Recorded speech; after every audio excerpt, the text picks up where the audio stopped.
o culto ao Deus único e verdadeiro. Olha, Deus que é compassivo, viu? Deus é paciente. Né? Ser compassivo quer dizer que ele é paciente. Tem muita paciência, porque esse mundo aqui, né, tá tudo de cabeça para baixo. Literalmente o rabo tá balançando o cachorro. Literalmente. Então eu quero pedir ao Senhor nesta manhã misericórdia, compaixão, na verdade, não misericórdia. Porque a misericórdia de Deus está em Cristo Jesus, né? Pedir a compaixão do Senhor para cada um de nós. Pedir a compaixão do Senhor para tudo e por todos nós. Tem compaixão de nós, Senhor. Vem buscar a tua igreja. Precisamos desesperadamente do Senhor. Porque a gente não consegue mais acompanhar as coisas deste mundo.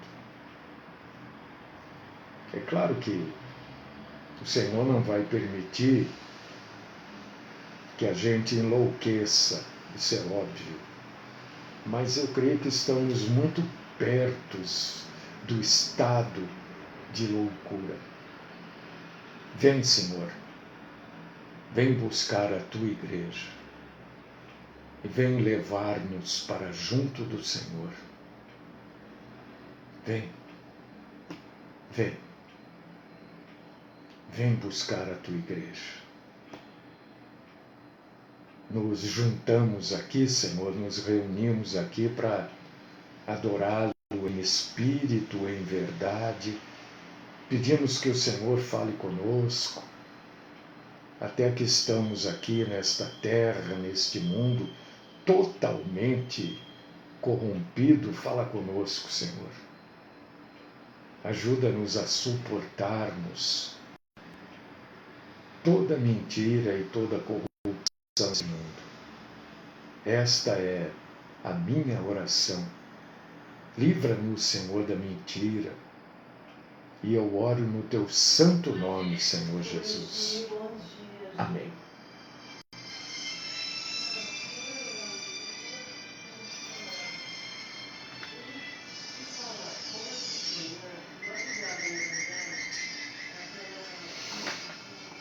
Bom, amanhã é 1º de maio, é feriado, né? E eu vou descansar. Eu não vou conseguir mudar o mundo mesmo, né? Então também não vou descansar. E vocês também descansam de mim um pouco, porque eu sei que todo dia a minha presença cansa, né? Então vocês descansam de mim e eu descanso um pouco também. Quer dizer, na verdade eu não vou descansar, porque eu fico aqui estudando, né? Preparando as coisas, enfim. Mas com um pouco mais de tempo, um pouco mais de tranquilidade. Né? Então a gente faz a programação, faz o culto hoje e voltamos na segunda-feira. Eu estou aqui, não vou viajar, entendeu? E Dirlene, mais baixo. E na segunda-feira eu estou de volta, né?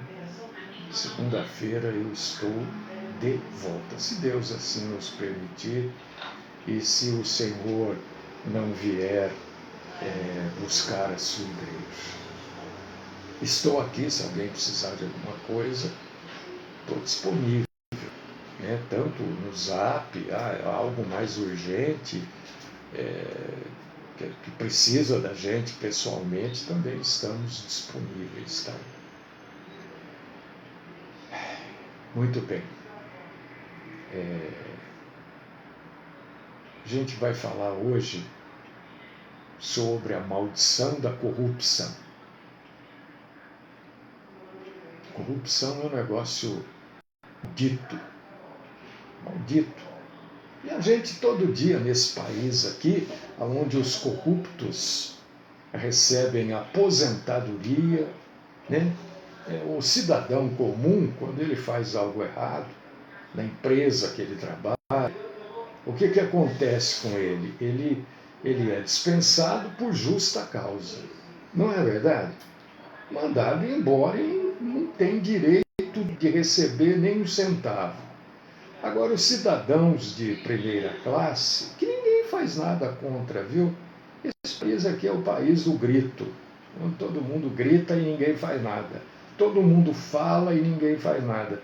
O cidadão ele faz um monte de coisa errada. Qual o castigo que ele merece? Aposentadoria. Recebendo tudo normal.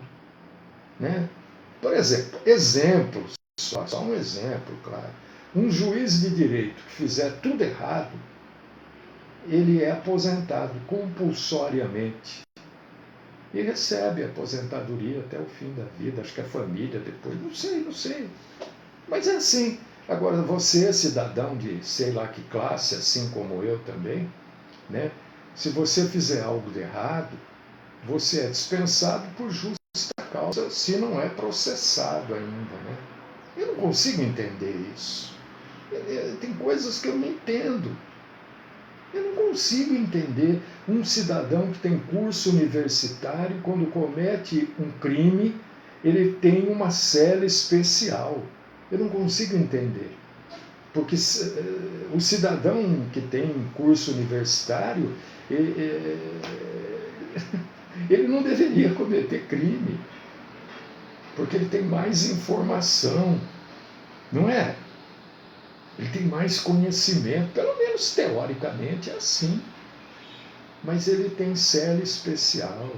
Um policial, não sei o que, é preso porque fez isso, não pode ter um nome divulgado. Não consigo entender. São cidadãos, às vezes, que são de primeira classe. Ou segunda, e nós é que somos de 10ª classe. Né? Porque se eu fizer alguma coisa errada, eu tenho certeza que o meu nome será divulgado, não sei o quê, e aquilo, né? Não dá para entender. Então, eu chego à conclusão de que a corrupção, isso é uma conclusão pessoal, né? Ninguém precisa acompanhar essa maneira de pensar.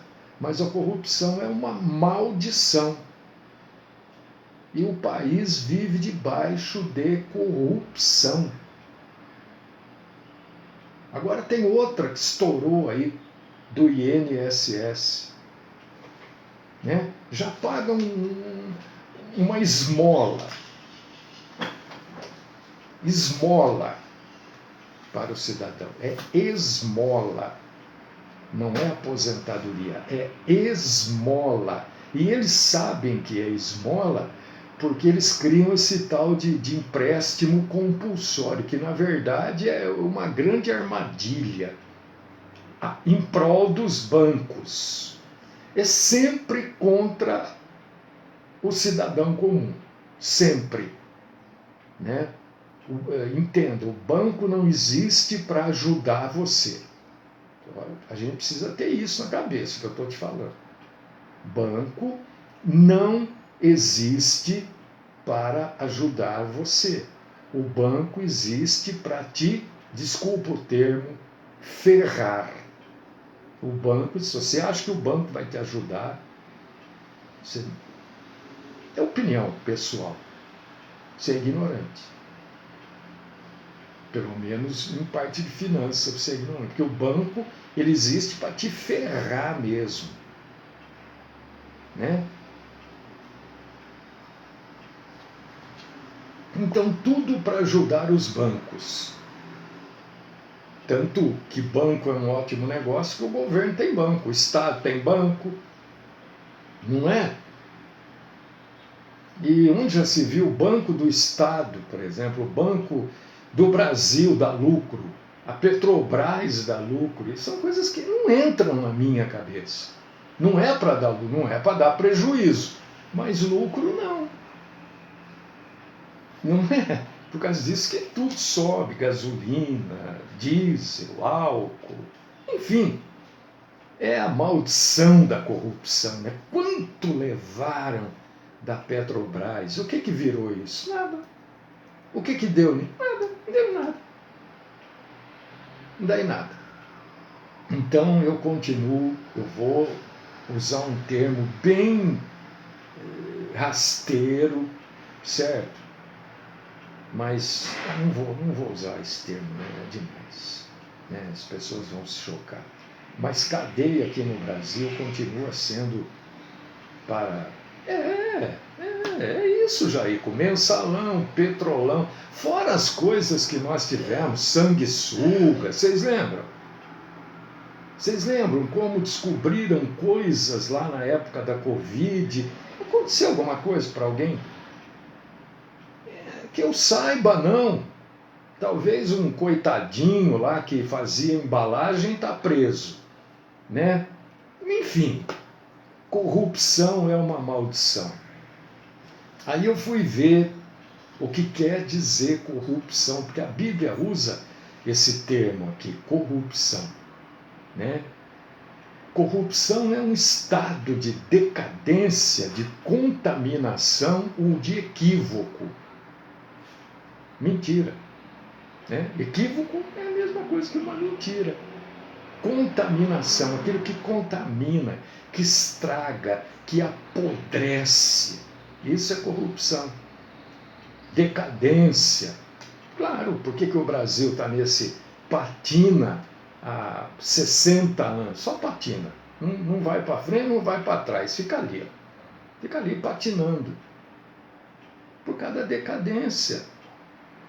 É um país decadente, de povo ignorante que só fala. Não é só falando. Agora nem falar pode, mas tudo bem. A corrupção, ela está na Bíblia Sagrada, ela está relacionada com a morte espiritual. Eu não podia falar de corrupção. Não, é uma maldição, Ronaldo, inserida no homem. Porque quando a gente fala de corrupção na máquina governamental e em todas as instâncias, nós estamos falando que o homem é que colocou a maldição lá. Né? Existe a corrupção na máquina governamental e existe a corrupção bíblica. Na máquina governamental a gente sabe um pouquinho dela, né? Porque, como diz o outro lá, o grosso nós não sabemos. As coisas acontecem, a gente não sabe. Não é? Quem é que sabia esse problema aí do INSS? A pessoa já recebe tão pouquinho de aposentadoria, uma miséria, que ela vai ficar olhando lá, nem olha. Ela quer ver se o dinheiro está no banco. E todo mundo, a maioria faz isso mesmo. Tanto é que ninguém sabia que estava sendo descontado. Enfim, né? Então, corrupção na Bíblia. Corrupção é relacionada à morte espiritual. E como é que começou isso? Lá com Adão e Eva, Gênesis 17. Né? O dia que eles comeram da árvore do conhecimento do bem e do mal, Deus falou para eles, olha, certamente vocês vão morrer. O diabo falou, não vão morrer nada, é tudo conversa, Deus está mentindo para vocês. Né? E realmente aconteceu a morte naquele dia. Não que Adão tenha morrido fisicamente naquele dia. Adão morreu espiritualmente naquele dia. O que é essa morte? É a separação de Deus. A morte espiritual é isso. Era isso que Deus dizia para Adão e Eva. Vocês vão morrer se vocês comerem. Vocês vão se separar de mim. Porque fora de Deus não há vida. Está lá em Efésios, capítulo 2, versículos 1, 2, 3. Né? Na época de Noé, por exemplo, a corrupção da humanidade aumentou tanto, né? Está lá em Gênesis capítulo 6, versículos 11 e 12. Deus olhou para a terra e viu que a terra estava totalmente corrompida, cheia de violência. Eu acho que a terra estava nesta época do dilúvio. Isso é ideia minha, é ponto de vista meu. Ninguém é obrigado a concordar, né? Mas eu acho que a terra estava numa situação um pouquinho pior, ou melhor, um pouquinho menos violenta e corrupta do que está hoje, né? Mas Deus olhou para a terra e falou: está tudo corrompido, todos os seres que estão aqui na terra estão corromper os seus caminhos. Está lá em Gênesis 6, 11, 12, né? Então Deus envia o dilúvio. Por causa disso que a oração de hoje foi dizendo, agradecendo a Deus pela longanimidade dele. Longanimidade é a paciência que Deus está tendo com esse mundo aqui. Porque não vai acontecer um grande desastre mundial. Não. O próximo evento é o arrebatamento da igreja. O maior desastre que esta terra vai sofrer neste período agora é o arrebatamento. Depois do arrebatamento da igreja, depois que a igreja for retirada daqui, né, eu creio, ninguém é obrigado a crer assim, que a igreja não vai passar pela tribulação. Aí a igreja sai e inicia-se o período tribulacional, que é um período de 7 anos, que a Bíblia fala a respeito dele, etc. e tal. Aí muitos outros desastres a nível mundial vão ocorrer. O livro do Apocalipse relata isso, né? Então, a Bíblia diz que a humanidade ela é pecadora. Ela é descrita como corrupta. Diz o sensato no seu coração: não há Deus. São corruptos e praticam abominação. Já não há quem faça o bem.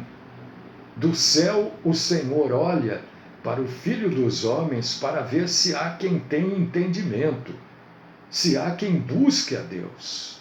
Todos se desviaram e juntamente se corromperam. Não há quem faça o bem, não há nem um sequer. Salmo 14, versos 1, 2, 3, Salmo 53, versos 1, 2, 3, Isaías capítulo 1, versículo 4.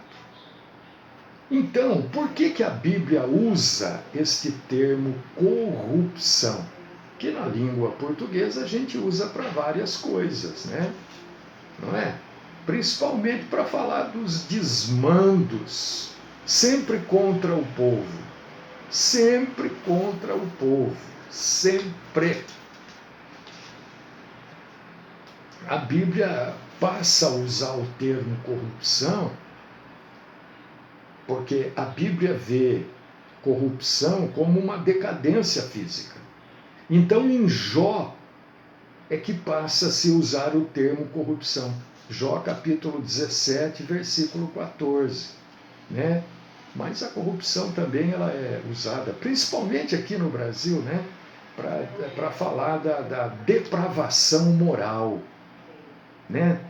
O sujeito escondeu dinheiro na cueca e hoje está aí mandando, comendo milho na fazenda e tal, né? E eu escrevi lá para ele: a mão de Deus dia desse vai pesar sobre sua vida. Mas a gente não liga, não liga. Você dá uma lidinha depois, se você quiser, é claro. Seria bom você ler Êxodo capítulo 32, versículo 7 e Oséias capítulo 9, versículo 9. Tá? A iniquidade da casa de Israel e de Judá é excessivamente grande. A terra se encheu de sangue e a cidade da injustiça. Ezequiel 9:9. A Bíblia diz que a consequência do pecado é a morte. Pode ser a morte física, mas inevitavelmente é a morte espiritual. Tá? E o poder da corrupção, meu irmão e minha irmã em Cristo,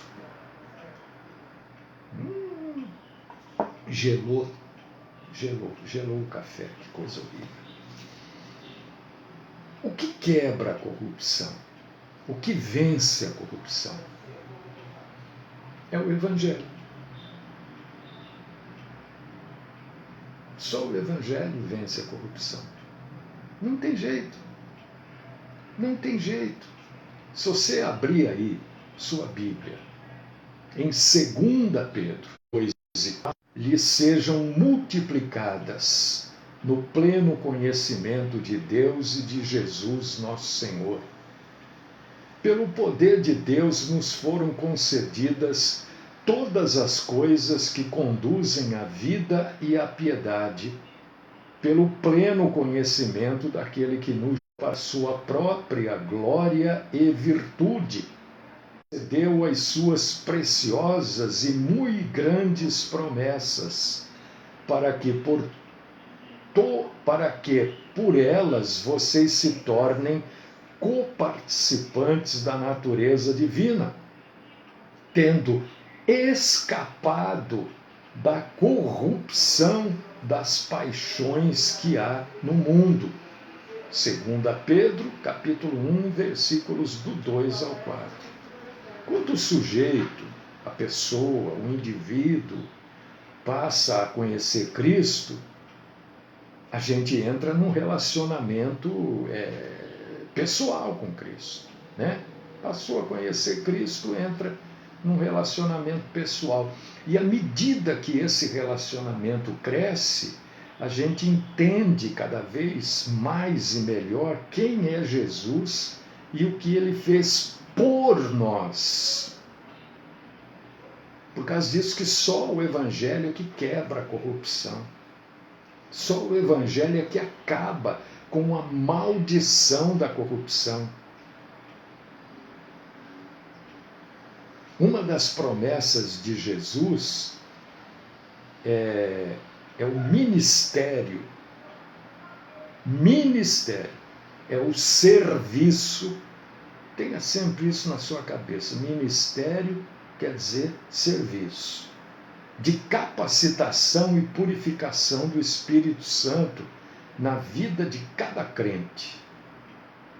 João, capítulo 14, versículos do 15 ao 17, capítulo 16, versículo 7, Atos, capítulo 1, versículos 4 e 5 e versículo 8. Por que é o Evangelho que quebra a maldição da corrupção? Sem o Evangelho não há como quebrar a corrupção. Porque aquele que está no Evangelho, que vive o Evangelho, o Espírito Santo mora nessa pessoa e capacita esta pessoa a obedecer a Deus. E obedecer a Deus reverte a maldição da corrupção e faz com que nos tornemos participantes da natureza divina de Deus. Por causa disso que só e unicamente o Evangelho é que quebra a corrupção. A gente vê lá o caso de Mateus. Era corrupto. E outros casos da Bíblia. E a Bíblia diz aqui, escrito por Paulo no livro aos Gálatas, né?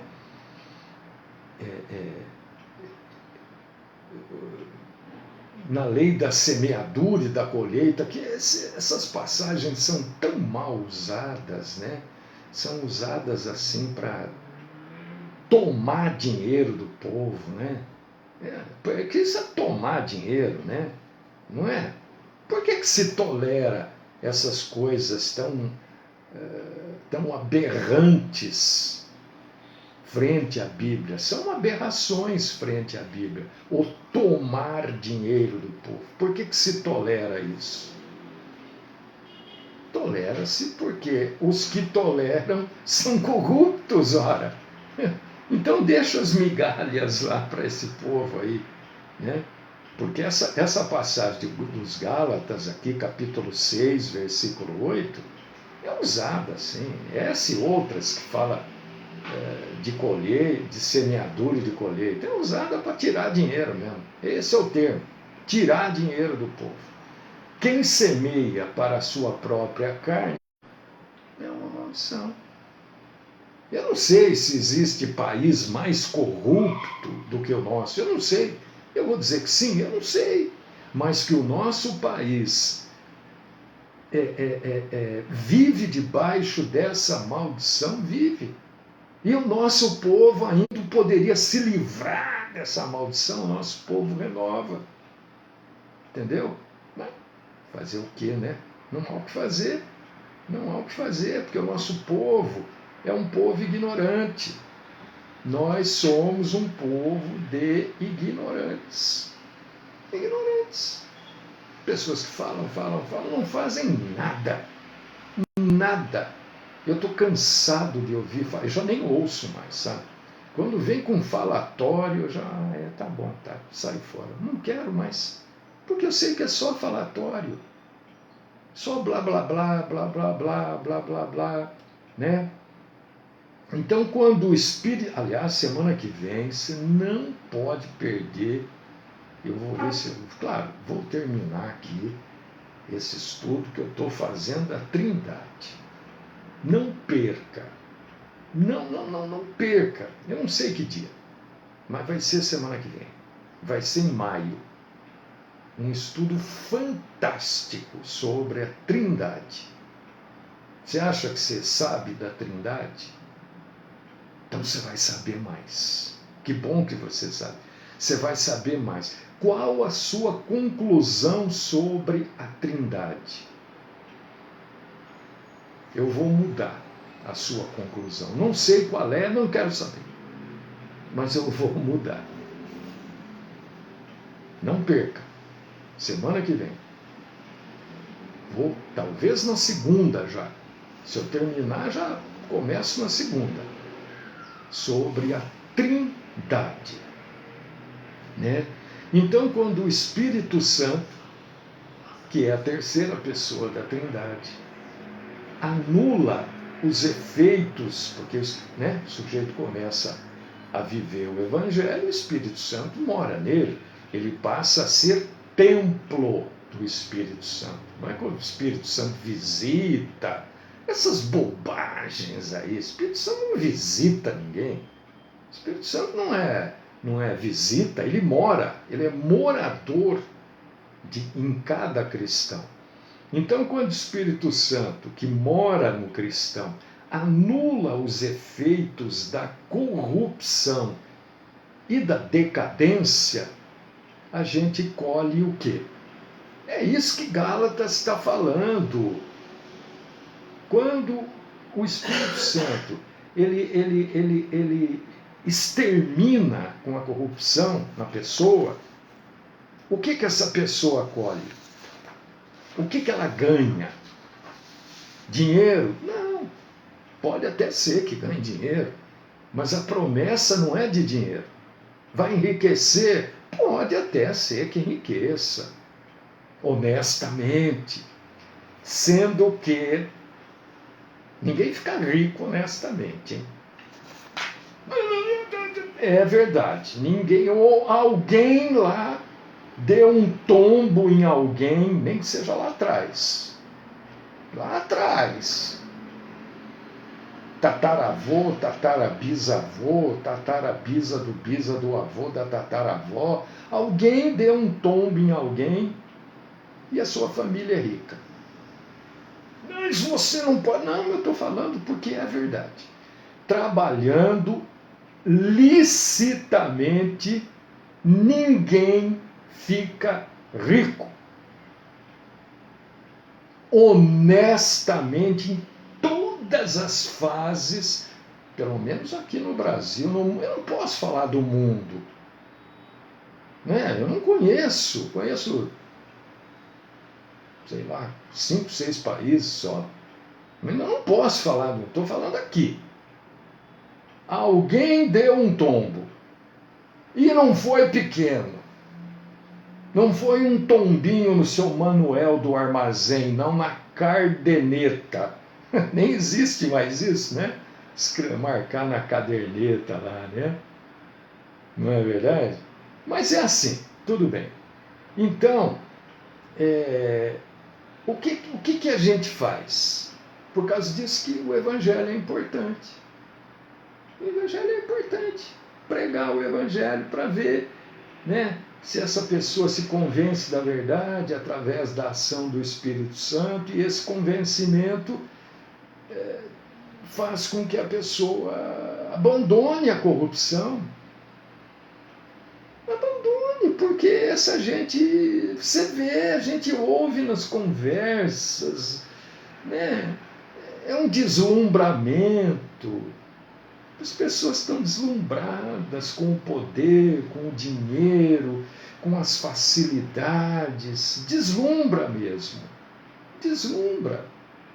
A gente vê primeira-dama deslumbrada, falando bobagem. Ela e a Dilma estão disputando para ver quem fala mais asneira. Mas é assim. É o país que a gente vive.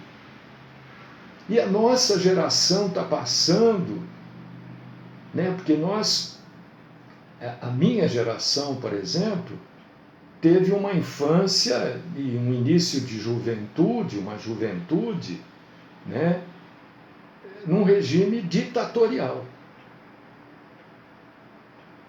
E a gente tinha a intenção de mudar esse país.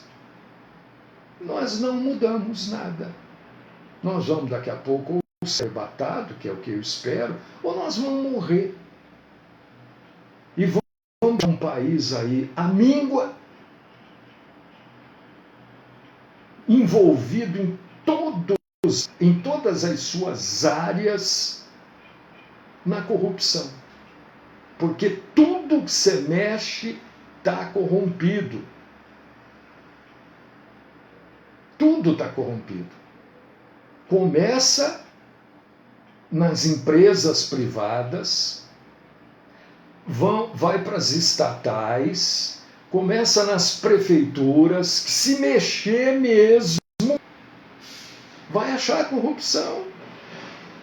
É que não mexem. Quando acham, leva 5, 6 anos, 6 para resolver. Aí já mudou o prefeito, aí ninguém mexe, porque nós não vamos fazer caça às bruxas. E sempre esse papo, isso é tão velho. Eu tenho 70 anos, eu ouço isso desde que eu tinha 5, 6 anos de idade. Não vamos fazer isso, e continua. O sujeito roubou, enriqueceu, né? A gente vê aí. Você quer ver um caso típico disso que eu estou falando? Maluf. Quantos anos o Maluf levou para ser condenado? Agora, eu pergunto para você, que raio de condenação é essa? O Maluf está preso. Porque, para mim, prisão domiciliar não é prisão, porque eles não moram em casa. Eles vão em resorts. Um homem desse já não sai mais de casa mesmo. Não sai, não tem condição física para sair. Então, prisão domiciliar para ele é vida comum. Quantos anos a gente ouviu falar que o Maluf roubava? O Maluf roubava. Quanto? Agora, foi condenado, mas tá solto. Eu não entendo. Olha, eu não sou uma pessoa ignorante.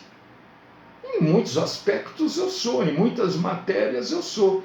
Mas eu não consigo entender o sujeito ser condenado por corrupção. Quer dizer, a corrupção é uma maldição tão grande, porque ela mata pessoas, ela aleja pessoas, ela empobrece as pessoas, ela apodrece as pessoas e não acontece nada da mais alta cúpula do governo. Não, é verdade, Jaico. Nós criamos até o verbo malufar. O Jaico está lembrando aqui. Ó. Ele malufou, ele está malufando. É o verbo que nós criamos. Porque o nosso povo só fala, né? É pagode, é chope, é churrasco, enfim. Então, da mais alta cúpula, nós estamos envolvidos na corrupção. Onde mexe, você já ouviu esse termo assim, bem popular, né? Que diz assim, mexeu, fedeu. É chato falar isso, não é? É grosseiro, mas é verdade. Mexeu, fedeu. Por causa disso que não mexe. Então, o Evangelho é a única coisa para revolver esta lama. E eu peço sempre que Deus coloque as mãos dele. Eu vou pedir agora de novo, Senhor, coloca as tuas mãos um pouquinho mais fundo. Preste atenção nisso. Nesta lama, Senhor, pega um pouco desta lama lá do fundo e traz à tona isso. Você vai ver quantas coisas vão aparecer.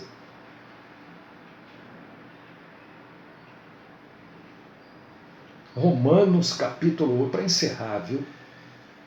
Romanos capítulo 8, versículos 19 ao 21. E depois você dá uma lidinha também, se você quiser, em Apocalipse capítulo 22, versículo 3. A ardente expectativa da criação aguarda a revelação dos filhos de Deus. Eu vou ler esse parágrafo de novo, eu não vou deixar de ler. Olha a obrigação que nós temos e não estamos cumprindo. A ardente expectativa da criação aguarda a revelação dos filhos de Deus, pois a criação está sujeita à vaidade, não por sua vontade própria, mas por causa daquele que a sujeitou, na esperança de que a própria criação seja libertada do cativeiro da corrupção para a liberdade da glória dos filhos de Deus.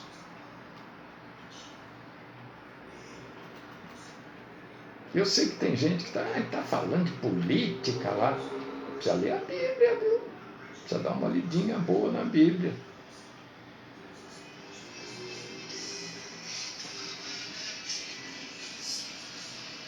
Deus Todo-Poderoso, Pai querido, Deus amado, eu quero reforçar o meu pedido nesta manhã de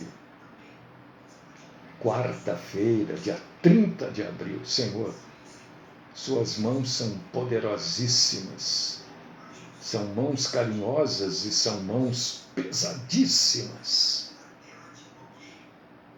Afunda suas mãos nesta lama que existe neste mundo, Senhor. Esta lama fétida, podre, corrupta deste país. Traz aquilo que está lá escondido nesse lamaçal à tona, Senhor.